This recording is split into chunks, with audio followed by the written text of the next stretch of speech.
What's up, Spokane? Welcome back. I'm your host, Sam Perri, here to keep you up to date on all things happening in our wonderful city in the inland Northwest. Let's get down to it. The COVID-19 Delta variant is unfortunately spreading across the state and the nation. Currently, the Delta variant accounts for about 60% of all COVID cases in the country and about 40% of cases in Washington. And it seems that the main demographic of those who contracted Delta in the state are youth, whereas 60% of all Delta cases are those of people between ages 0 and 34. With that, the Spokane Regional Health District is now recommending to re-implement the use of masks indoors, regardless of vaccination status. This comes after the CDC made the same announcement. It's not only the CDC and the SRHD, but Governor Inslee is even saying the same thing. He emphasized how Washington's youth who cannot yet get vaccinated should continue COVID-safe protocols. Also, this upcoming school year, students grades K through 12 and faculty will be required to mask up during school, also regardless of vaccination status. And with that new information, Spokane Public Schools have announced that they will work to reopen their schools this fall with the proper health and safety guidance, while maintaining a close relationship with the Washington Department of Health and the SRHD. Plans to have in-person schooling full-time have not yet changed, but for the families that wish to continue at-home learning for their children, will have the option to do so with Spokane Virtual Academy through SPS. Fully online learning for Spokane students K through 12. But hurry quick, because you have until August 8th to sign up and register. And that's what's up, Spokane. To stay fresh on all the latest news regarding Spokane and the inland Northwest, tune in next time to What's Up Spokane with me, Sam Perri. We'll be right back with the Pulse.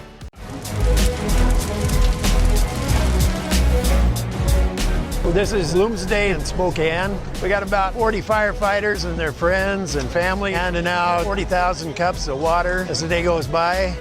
It's a very good opportunity to see the public and support them and help them out and cheer them on during Bloomsday. It's one of the best things about Spokane is that we have these major events and the whole community comes together not just to participate, but to volunteer and show that they really care about our city and making our city look great.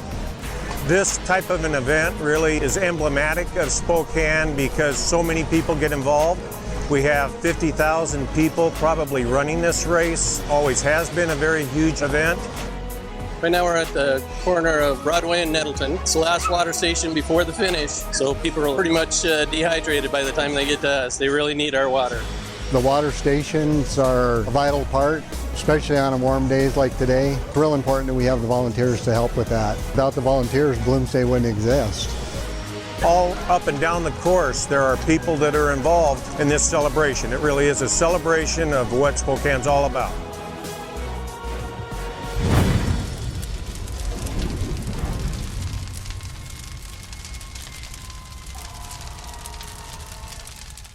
At Wendell, you are respected, you are valued, and we have an experience tailored to fit your lifestyle. I'm Nick. And I'm Gina. And we bought 3 cars from Wendell Motors. Throughout the day, I just kind of would get updates, texts, phone calls, and I was actually really impressed with how my wife was taken care of. People should shop at Wendell because they make you feel like family. For your tailored experience, come see us at Wendell at the Y or wendell.com.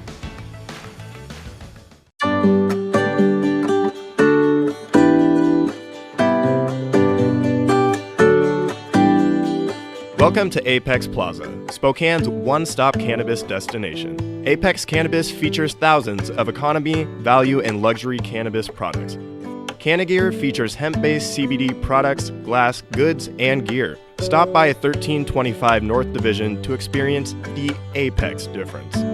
This product has intoxicating effects and may be habit-forming. Marijuana can impair concentration, coordination, and judgment. Do not operate a vehicle or machinery under the influence of this drug. There may be health risk associated with the consumption of this product. For use only by adults 21 and older. Keep out of the reach of children.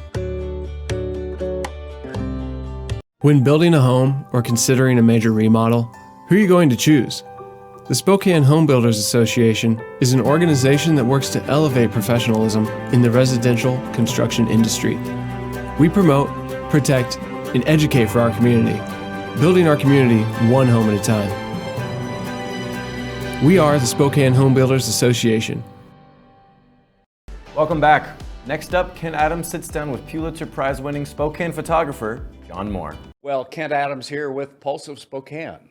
And I'm kind of excited about my guest during this period because he got to do and is doing what I wanted to do way back in high school. I wanted to be a photographer, and he's one of the best. He shoots from rooftops, he shoots all over Spokane, and perhaps even more important to all of us, he's very involved in the taking our veterans back to Washington, D.C. And as you know, it's been a couple of years now with all that's been going on. So we're going to hear more about that with John Moore right after this.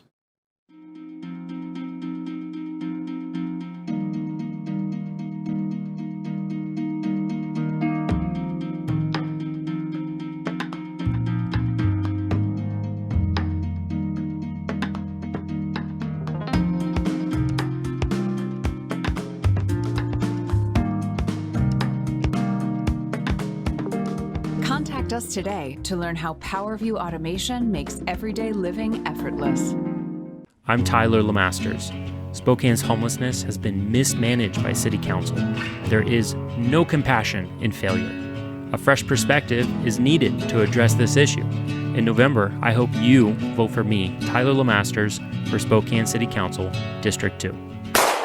Paid for by the committee to elect Tyler Lemasters. Starting a digging project? Before you reach for the shovel, you must click callbeforeyoudig.org, alerting your local utility companies to come out and mark any lines they have near your dig site. Protect our buried utilities and click callbeforeyoudig.org.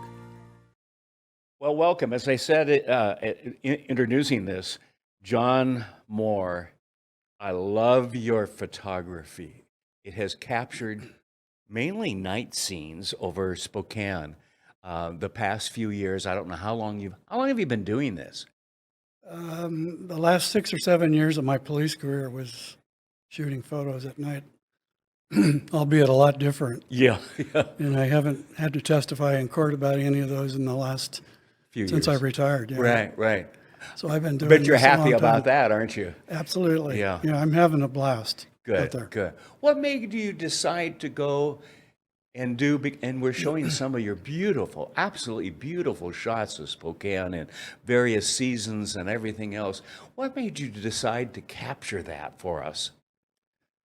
Well, it's fun. I mean, back in my police career when we weren't in the middle of hell, yeah, you could actually sit in a place and look out over the city, and it's absolutely gorgeous. And that hasn't changed. Right. I think fortunately for us, the listeners, the viewers, we live in a beautiful place. Yeah. So taking photos, letting everybody know where it is that we live in a variety of different places that other photographers can't get to. Right. I think I'm just having a blast doing it along with a number of colleagues that I have on my teams. Yeah. I remember you have access to a lot of buildings. People have been very gracious to open them up to you and so forth, because most of the time we wouldn't want someone climbing on our roofs. And well, there's a liability issue, I think, course, mainly these and so days. forth. Yeah, and there's always a hungry attorney out there somewhere, right? Probably, yeah. But what reactions do you get from them after they've seen what you've done? Well, I got started on the rooftop things when I was in the crime prevention unit at the police department. And so I met the building owners, worked on security management issues. Right. So when I retired and I got into the photography thing, I started volunteering my time doing public service shoots. Okay. And some of those required being up high. Sure. And when I approached the building managers and owners, they already knew me. Yeah. They knew my work ethic. And so I had no problem getting up on top of buildings. Yeah. And it helps from a technical standpoint from photography. Right. So I can get above tree level. I can avoid street lights staring me like a flashlight in your face in a dark room. Right. I can avoid all those things. Nice. And the fact that the city lights go forever, it's one of the photographers I had up on a roof said it's information overload. It literally is. Yeah. It's just absolutely gorgeous. Yeah. And I'm very fortunate to be able to do that. Yeah.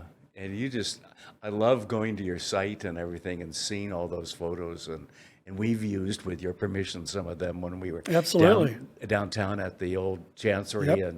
and so forth. And in this beautiful old building that we're in now, which is the Holly Mason building, and you were saying a little bit before that you were up on the roof and lightning was coming. Yeah, I was shooting a project for the National Trust for Historic Preservation National Conference. And you do which a was in lot of that, Spokane. don't you? Yeah, pretty much all the time. Yeah, and we have one ongoing now. But anyway, we were up on this building on the roof. It was before we had the cell phones with the lightning alerts, and so we saw the dark clouds coming in. I think I had 3 other people up on top with me. When the lightning started and the thunder started, it was time to get the heck off the roof. Yes, yes. So we got chased off your building, and this is a beautiful place that's changed since I've been here. Yes, again. we feel very fortunate. When you talk about lightning, my son and I were on a trip one time, and we actually met a lady that had been hit by lightning twice. Now, how many times do we, to get hit by lightning once is next to being a miracle, if you will. I mean, it just doesn't Correct, happen. yeah. But twice, and my son and I looked at each other like, is she kidding? And she wasn't kidding, but it does happen. And so, yes, we're very fortunate here. We love being back downtown. We hope Love downtown. We hope things improve, because there are some issues out there that There always has been and probably will be. Yeah, To yeah. degrees, I think is what it is. Yeah, yeah. I think you're right. What's your favorite shoot here in Spokane? You must have one or two. Every shoot that we do is a favorite. All the elevation type shoots, I think, is one of the first ones, which was up on the clock tower. Okay. And even working 12-hour shifts when I worked in uniform during Expo, I had never been inside the clock tower. Oh, wow. And so I had been doing some projects for the Parks Foundation and City Parks. And so I got invited to go up and shoot one night up on the clock tower. And you have to wind the clock. Yes. You have to sign the wall. And so I did all that, and then I had 45 minutes to get as many shots as I could. Wow. That was a blast. Yes. That was a lot of fun. Yes. That would be, if I have to claim a favorite, that would be it. And a very unique one. I mean, because we all see it. It's our symbol, that and the teepee, with the lights now and all of that, a symbol of Spokane and downtown Spokane. Oh, yeah, yeah. And so few of us ever get to do what you did. So you preserved it on film or digital. Digital, yeah. Yeah. The last really good camera I had film. So does that tell you how long ago? Well, the last years that I was at the Spokane PD doing the photography of crime scenes and fatal collisions and so forth, it was all film. Yeah. And when I think of the difference between the digital age and back when I was shooting with the Canon film cameras, what a change. Yes. Much more enjoyable. And as I said before, I don't have to raise my right hand and have a judge sitting next to my right for all the stuff that we're doing now. Yeah, nice. Okay, let's talk about what I know is also important to you, and that's taking veterans back to Washington, D.C. Honor flight. Honor flight, yes. And first of all, thank you for doing that, because you've been involved and so forth. You also take and send other photographers, right? I try it. We're chartering aircraft now. Okay. I think the last time you and I talked, we were doing commercial flights. Yes. Where we could only take a limited number of veterans. Okay. Well, now we have our own plane, charter our own aircraft, where we can put a lot more people on there. We can do fewer flights. Instead of doing 5 a year, we can do 2. Although I think in next year, we're going to try to start our spring flight in April. Okay. COVID depending, I suppose. But we'd like to try to do 3 next year, 3 charters. All right. So we can get more people back there. But for a year and a half or so, COVID pretty much canceled everything. Right. So the photographers were frustrated. The veterans couldn't fly. Yes. And in that period of time, we've lost some of those veterans that we could have taken. Yeah.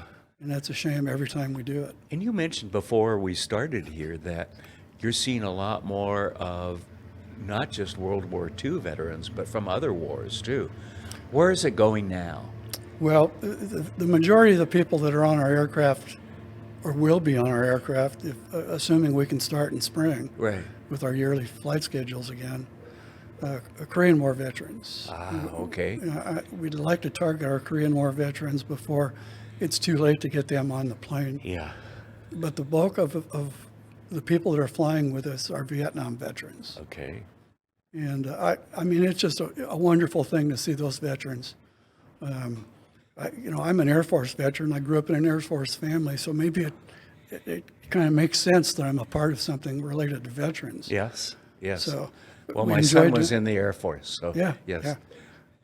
Yeah. And so I think that having done all these veterans that we've flown since we started in 2010, yes, it's as much fun, if not more fun, for my photography team. Yes. I'll take 2 of my photographers, put them on the plane so that they can catch the DC part of it.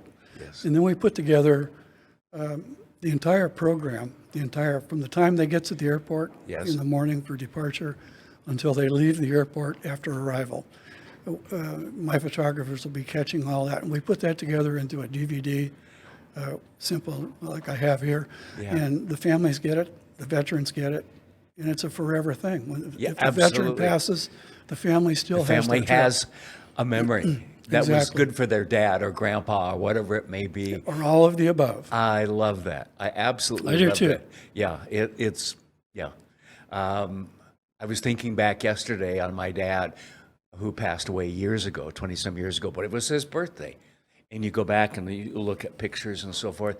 Not what we have today with digital and DVDs absolutely. And so forth, and how blessed we are that I guess it's good that my grandkids will have pictures of me in video and so forth. They may laugh through it all, but some of my grandkids and my daughter are on the honor flight team. Yeah. So they're shooting now. You take volunteers though too, don't you? It's as far as the photographers go, probably not. Okay. So who helps? Who helps? There are people who help with this, right? Yeah, we have, we call them yellow shirts. Okay. And they do all the management of the crowds and things like that for arrival and so forth. The photographers, I've pretty much got them structured on what they're going to be doing and what I expect. And that's what I need for the DVD. So we break it down into multiple structures. Yes. And the board members, we have different responsibilities. But everything got done until the virus hit. And so we haven't done much lately. You got to kick it back into gear, and it sounds like you are. Yeah, we've only had one board meeting, and that was within a month and a half, I think. Wow. Looking forward to next spring. Yeah. When we'll be meeting once or twice a month again. Do you accept donations? We accept donations. The last finance report we had was terrific since we started. Okay. I think we're on the upside of $4 million. Wow. That we've had donated to us to fly our veterans back there. And it's important to do that. Yes. And so are the people that are volunteering, the people that are donating not only just time but money. Yeah. It's been very, very helpful. In fact, I think therapeutic for some of our veterans to get a chance to fly with others and fly back to the war memorials that they own. Absolutely, and especially for those who have been on the World War II, they didn't talk about it and still don't talk about it very much. My guess is when they're there with their brothers, they talk about it and feel more comfortable. My wife, Cheryl, her father was on the USS Nevada in World War II, and I don't know how many battle stars that ship got, but it was amazing when he went back on honor flight back there. And for the rest of his life, he passed away just over a year ago, as many of our other veterans. Right. But every time he got a chance, he'd ask me if I could fly him back there again. Wow. I couldn't do it, but he knew it. That meant something to him. It means that it's that important to every veteran. It's so, for those of us on the board, it's important to get them back there. Yes. For the photographers that do all the documentation, it's important to do it right.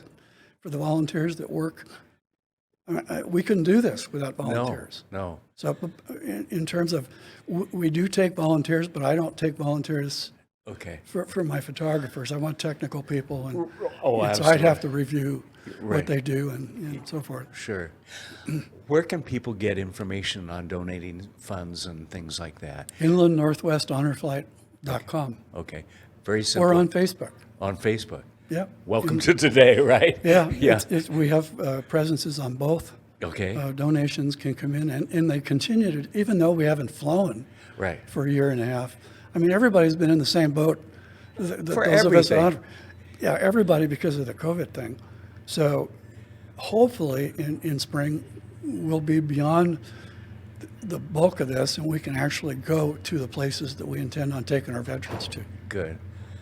John, thank you to you and the Inland Northwest Honor Flight, the volunteers, the board members. This is a special thing you're all doing, okay? We need to honor those who have stepped up and served our country. Agree, totally. And especially to those who gave it all, but those that are here, and we're in a time situation that it's moving fast, and I hope and pray that we're back to in the springtime where you can at least semi-normal by then. Yeah. And we can get our people back there. Absolutely. Keep us informed, okay? Will do. All right. The website again is? InlandNorthwestHonorFlight.com. Okay. And on Facebook? On Facebook, Inland Northwest. All right. I urge you, this is something that we really like to support around here, and I hope you will too. Thanks for watching the Pulse of Spokane, everybody. Have a good day. The economy is getting stronger, banks are lending again, and interest rates are at historic lows. Now is a great time to buy your dream home.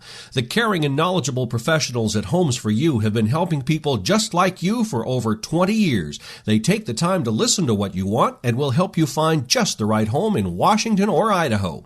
Real estate is what we do at Homes for You, 928-5782, or visit online at homes4uspokane.com. This is River Ridge Frame Shop, called Frame It Today, where we can take your art, customize it, and get it ready to hang on the wall.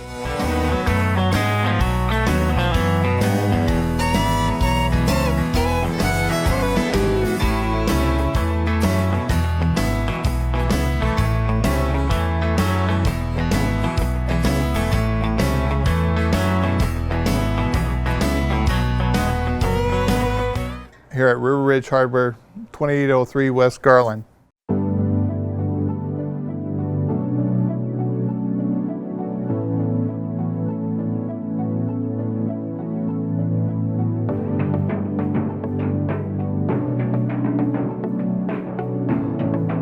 The world has changed a lot in 50 years, and Kimley Haygood has changed with it.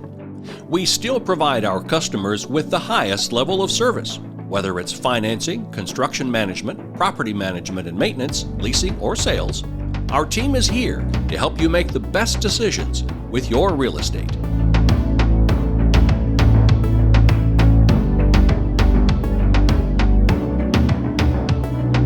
Weather in the Inland Northwest can wear you down.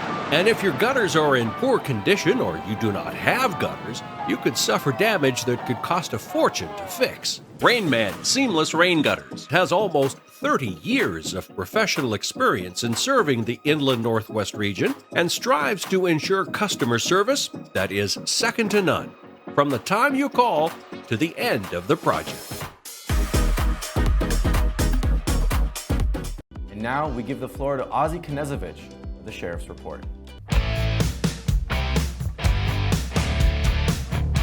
Sheriff Ozzie Knezovich talks with community leaders about issues in the public safety arena, sponsored by River Ridge Hardware.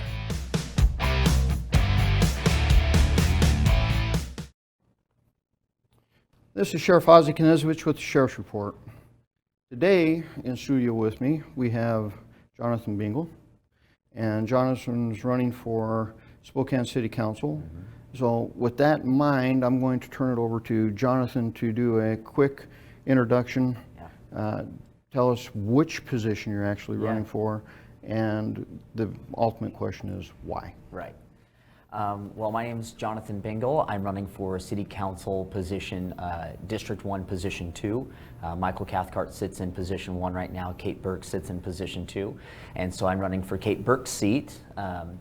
And I'm running because like many people that I've spoken to, we're just frustrated by the direction that this city council is going. We see very much, heavy influences from the bigger cities in Washington, and we see the policies that are being passed in bigger cities like Seattle being, starting to find their way into Spokane. And being somebody who very deeply loves this area and wants to see it continue along the right path, that compelled me to run, to fight for conservative values, and to fight for the city of Spokane without allowing other cities' policies and ideologies to taint and to pervert the city of Spokane. So that's one of the big reasons why I'm running.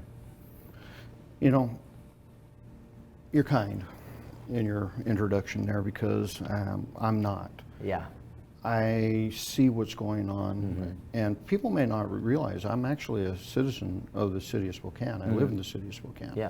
And some of the things I see and some of the things I hear them do really worries me, because I know the jeopardy that it puts the citizens of this city. And I call this particular city council Seattle Light. Absolutely. I mean, you are heading down the path of that extreme socialism, Marxism, and people go, Sheriff, Marxism, really? Without a doubt. That is it. I mean, when you start talking about critical anything. Absolutely, any critical theory. Critical race theory, critical criminology, it is all based on Marxist philosophy. Now, how do I know that?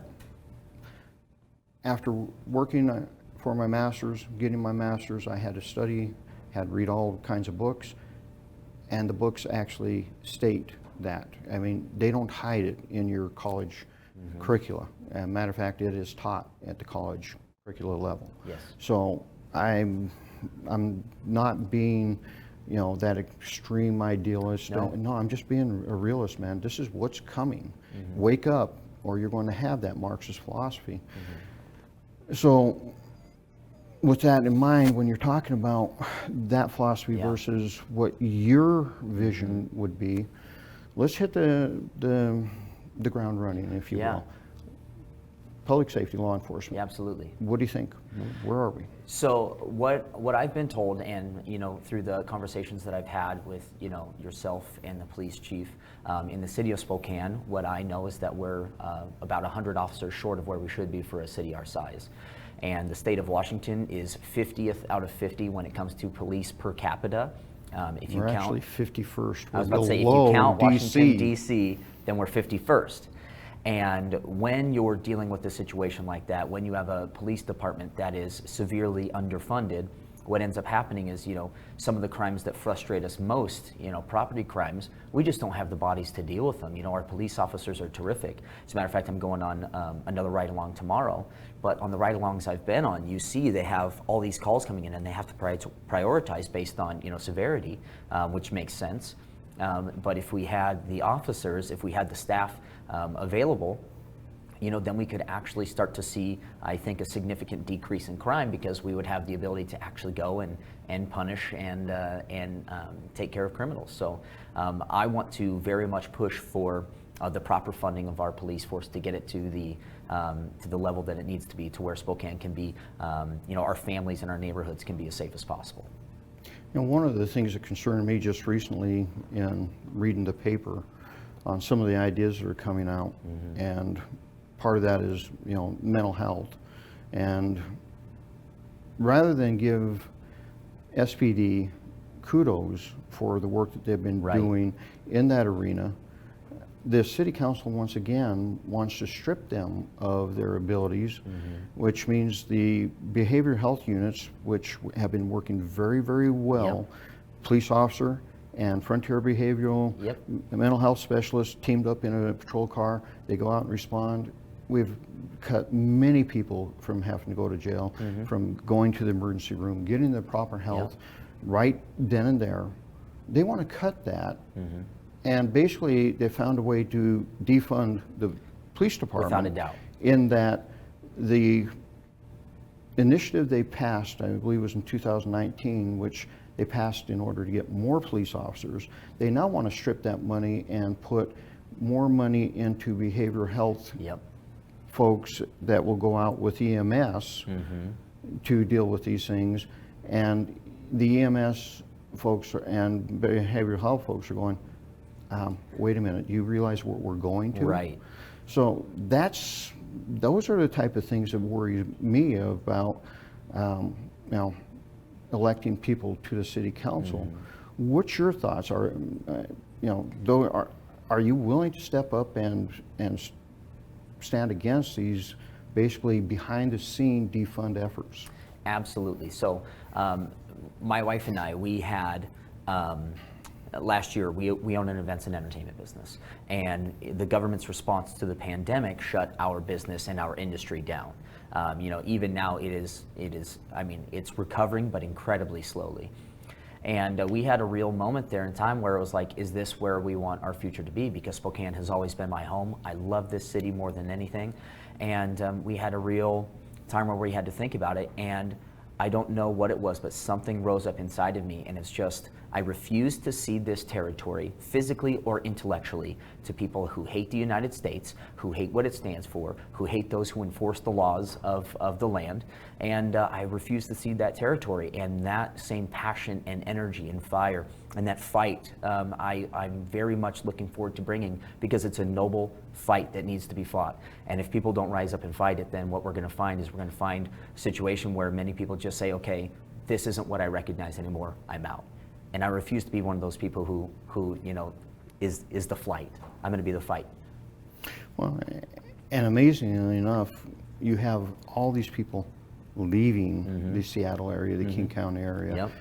They're coming here, and I've actually talked to those folks over the last 6, 7, 8 years that we've started seeing that slow erosion out of the Seattle, King County area into other parts of the state of Washington. And in my discussions with them, they always complain about what happened there and how bad it was. And then they start talking about the politics, and I'm like, okay, you just said how bad it was. Right. Why are you still electing the same type of people? And you're thinking about voting for those same type of people here. Do me one favor. Don't bring what you ran away from here. Don't Seattle our Spokane. That seems to click with them and gives them takes them back a little, and they go, you're right. Why we cannot continue to say we don't like what happened, but continue to elect those simply because of a letter. Totally. And I'm amazed at that mentality. Homelessness. What do you want to do? Yeah, so typically when we talk about homelessness, the people who are frustrated with the homeless, they're typically talking about the chronically homeless, the vagrants, the shelter-resistant homeless, and that's really what I want to focus in on. Because those who are temporarily homeless, bad bill knocked them out. We're a generous community. We want to see you get back on your feet. But when it comes to vagrants and the chronically homeless, who do tend to have overwhelming addiction issues or mental health issues, the thing is that the real tragedy of the situation is that in the United States, and particularly on the West Coast, by the way, Washington, Oregon, and California comprise 61% of the nation's homeless population are in our 3 states. And I think that's because we have really bad policies. And the problem is that we're treating a human problem like it's a housing problem. And being generous people, we continue to throw money at it. But the problem is that in government, there's a pretty basic axiom. Anything you want to get rid of, you tax. Anything you want to promote, you subsidize. And by throwing more and more and more and more money at homelessness, what we've done is we've inadvertently created an industry of homelessness where we continue to fund providers who with very good intentions are contributing to a problem. And so what we need to do as a city is we need to decrease our funding for homeless providers because we're just continuing to enable folks who really housing isn't their issue. The addiction and the mental illness are the issue. And those are the things that we need to be focusing on. Those are the things that we need to be seeing progress on in individuals to continue to help them get to restoration, to help them get to the healing from their brokenness. And that's the philosophy I want to bring is, if you need help, we want to help you. There is a plan that you must follow. There is something that you must contribute back to the city of Spokane because it's unfair for you to just take from the city of Spokane without contributing anything back. Very rarely do you hear that line of thinking expressed openly in this discussion. The people that, at least one of your opponents that you're running against is on the exact opposite of that. And I've listened to the council president, Mr. Beggs, talk about homelessness and how it's a housing issue. It's an affordable housing issue. Right. Sorry, I hate to tell you this, but this is not economic driven. Correct. Because if it was, we could actually help. Because most people that end up homeless due to economic situations want out. Yep. They don't want to stay in that environment. You are 100% spot on when you say that they're shelter resistant, meaning they don't want to live in shelters. Right. They want to live out on the street. And our own media has countered that narrative, going, oh no, we've talked. Who have you talked to? Right. Because I talk to these folks and they're like, no, I don't really want a shelter. We have an individual that sleeps outside the public safety building daily and nightly. We have done everything in our power to help that individual out, but they don't want to stay in a shelter. And as far as I'm concerned, anytime you provide a safe place to shoot poison into your body, that's assisted homicide. Absolutely it is. And you don't fix people by allowing them to kill themselves, and that's basically what we're allowing them to do. You have to, the big word is accountability. Yep. And it's so refreshing to hear somebody talk about, we will help you, but there's an accountability piece here. UGM does a great job in that arena. Yes, absolutely. So law enforcement, we have the homeless issue.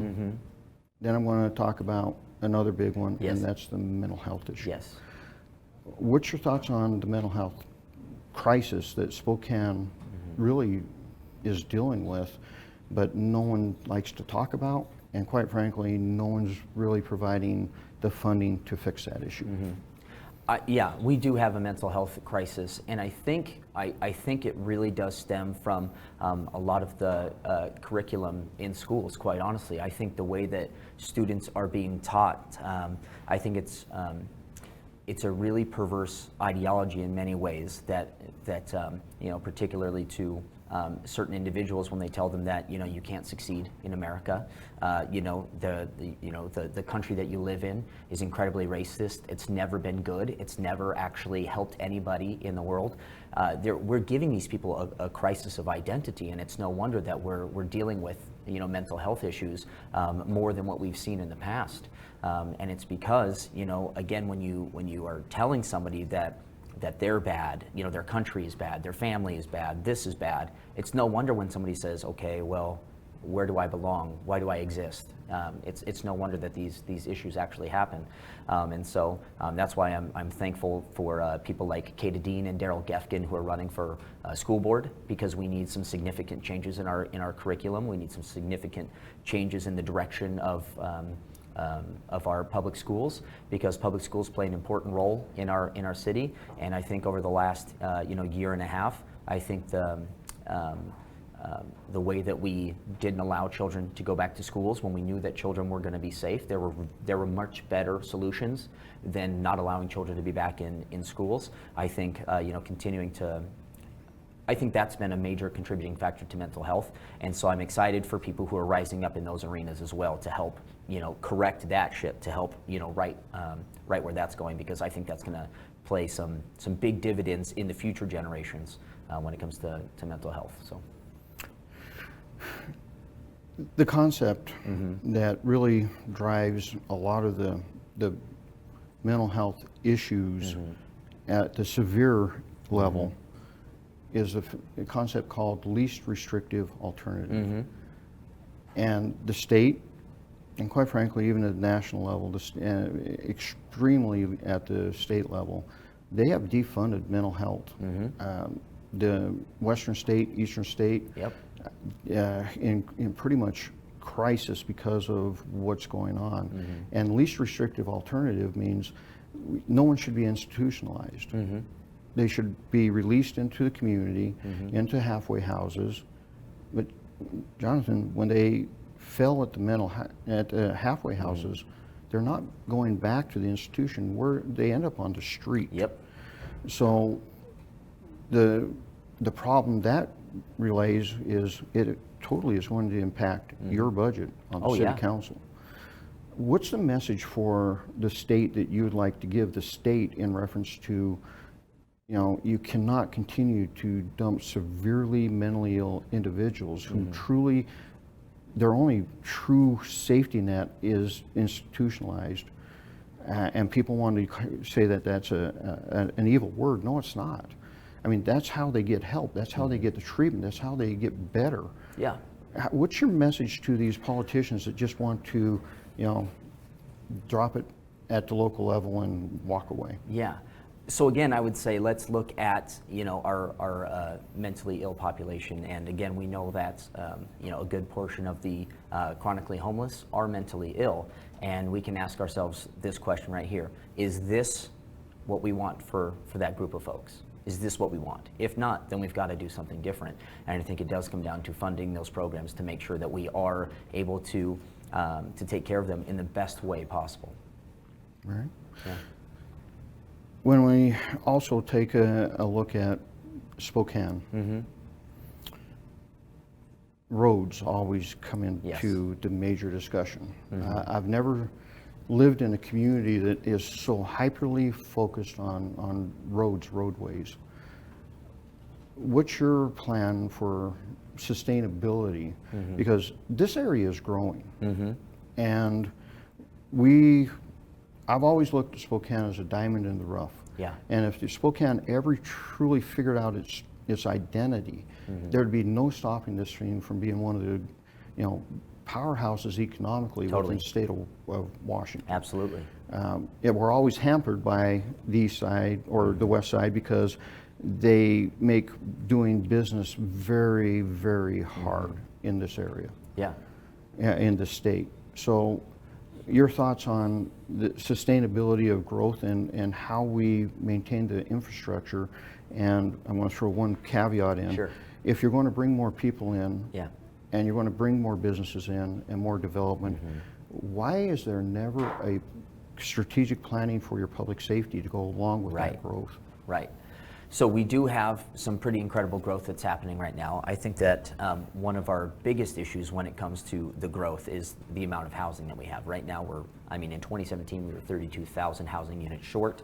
And so for us to, I think, be able to fund and establish really solid budgets for infrastructure, I think we need to get housing built, because then we can widen the tax base. As opposed to a few paying a lot, we can have a much broader tax base paying property taxes, funding things that are going to be able to take care of the roads. We also have a pretty unique situation right now in that the city is receiving $84 million in American Rescue Plan funds. These are dollars that should not be used for programs that have a yearly budget. These are one-time dollars. We should use them on things that haven't been done in the past. And specifically, we have the ability with $84 million. In the Northeast, we have 61 miles of unpaved roads, okay? We have $84 million that we can use to pave some of the roads, to widen, certain sections of the freeway, whatever we need to do to make it to where traffic flows much better, because and I think, again, one of the reasons why we're having increased strain on our roads is because by not allowing housing to be built here, what's happening is people are building in Post Falls. Now, many of those people, or Liberty Lake, or the Valley, or Airway Heights, or Deer Park, they're building around instead of building in Spokane. Many of these people still work in Spokane, and so we're having huge, commuters, or a great amount of commuters coming from other parts of the area to work in the city, and it's no wonder that we're seeing increased strain on our infrastructure. So I think that by building housing in the city of Spokane, we can significantly reduce traffic numbers, which also helps to significantly reduce the amount of carbon that these vehicles are emitting into the environment, to help us to do as much as we can as human beings to reduce our carbon footprint. I think housing is a big deal. I think the money that's coming in from the American Rescue Plan are dollars that we should be spending on the infrastructure. All right. We've talked about the homeless. We've talked about the mental health issues, economic aspects, law enforcement. And I want to hit you with the issue that I've faced for the last 16 years. Yes. When are we going to do something about a broken criminal justice system? And the reason part of that system is broken is you have a broken jail. Totally. So what is your thoughts on how do we finally break this logjam and build a system? Because there are people out there, people that you're running against, people that are in power at the city, have this concept of, well, they just want to build a new jail. And that's never been the concept. It's been the concept of building a new system. Right. So what's your thoughts? How do we get there? How do we break this logjam? Well, you know, one of my favorite expressions that's come out over the last, year and a half is listening to the experts. And I'm surprised that when it comes to criminal justice that we have a city council that doesn't listen to the experts. And so that's where I would start is again by taking input from the people who are actually doing the work of criminal justice. And you know, there's a lot of people involved in that. Yourself, obviously, Police Chief Meidel, many from the courts systems. We can take and have those conversations and then actually put into a plan that's going to be good for the city of Spokane and for Spokane County and for the region, because we know that right now, particularly with jail, we know that the jail is too small for the area that we have. It was small when it was built. It continues to be small, and as the population grows, if we want to get serious about taking a hard stance against crime and not allowing criminals to reign in the city, then we have to have the ability to actually enforce the laws. And so those are things that, again, at the city level, I want to be a voice for reason. I want to be a voice for truth and justice along those lines, because right now I don't see a lot in the city council who are very interested in actually protecting the community. I see a very strong push to protect the people committing the crimes, and I want as much as anybody else for a criminal to be rehabbed into society and to rejoin and be our brother again or our sister again. But the real deal is that I think that victims in our area have been overlooked, and I think it's long past time that we actually take crime seriously and we protect people in this city. A lot of frustration when you talk to citizens about these issues. I know that you've been going door to door, and I've talked to a lot of the candidates throughout the region that are doing the same thing you're doing. The overarching theme seems to be major concern about law and order, crime. And you have a city council that actually supported, if not helped sponsor, some very bad legislation that has come down, and we are now reaping the rewards of in reference to law enforcement. We have about 3 minutes left. What do you think about how you are going to deal with the legislature on these issues, and then wrap up with your final thoughts and, more importantly, how these folks get a hold of you to help you with your campaign? So we've already dealt with this. So we at our church building, we had some people that were that we didn't want on the property, and unfortunately, after the state law came in, we emailed with an officer, and they basically said, we know this sucks, but based on this legislation, we cannot help you, was kind of it. And anytime you have police telling citizens when they fear for their safety, when they are, potentially in danger, sorry, you're on your own, I think we have a really big problem. And so we're going to do everything that we can. I'm going to do everything that I can at the city level to refute and rebuke that state legislation, to try and make it to where our citizens will actually feel and believe that they're safe in the community. With that being said, again, my name is Jonathan Bingle. I'm running for City Council in District 1, which is the Northeast. The election is on August 3rd. If you haven't filled out your ballot, I hope you vote for me. You can check me out at jonathanbingle.com. And if you have any questions, give us a call, send us an email. All of the information is on there. I see all of those inquiries, and I would love to get back to you. Thank you for your time. Thank you, Sheriff, for having me on. I really appreciate it, and it's been a pleasure. Well, thank you for coming on. And folks, I'm going to tag into what Jonathan just said. Primary is coming up. Here's the sad part of what's happened to America. You all stopped voting in the primaries. You're out at the lakes, you're wrapped up with kids, soccer and everything else, really busy lives. And if you want to know why you have lost control of your government to the extremes on both the left and the right, it's because you have forgotten that you have to vote in the primary. The extremes planned that. They come out en masse in the primary. You need to start voting in the primary to counter the extremes, elect good people who have your interest in line, not the extreme agendas and dogma of parties, but the care of the people, doing the people's business. We forget, we are the government. There's not this thing called government. In America, it's we are the government. That's and right. you need to start taking your government back. Yes. And you do that in the primary. This is Sheriff Ozzie with the Sheriff's Report. Have a good day. Thank you. This is River Ridge Frame Shop, called Frame It Today, where we can take your art, customize it, and get it ready to hang on the wall.